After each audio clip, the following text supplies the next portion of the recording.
Hey everyone, so today I'll be going over my binary birthday cake, and here's the code on the left side right here.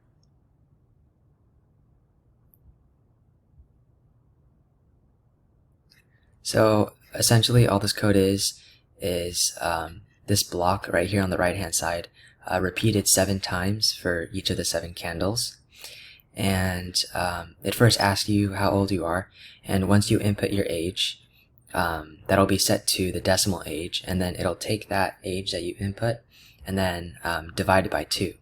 So if it's an odd number, then the remainder will come out as 1, and then right here it'll join 1 to the binary age in the bottom right hand corner, and if it's an even number, then the remainder will be 0, so it'll join a 0 to the binary age in the right hand corner right here. So in order for the lights to light up, there's a different broadcast for each of the blocks. So for instance, this one will do violet, this one will do indigo, and so on and so forth. And once the candles receive that broadcast, it will change the costume so that the candles will light up right here. So I've done that for each of the candles.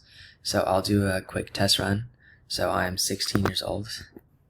And if I enter that, it'll set the decimal age to 16, and then there's the binary age, and as you can see, the yellow candle lit up, and that is 16 in binary. So this is basically the code and my project. Thank you all.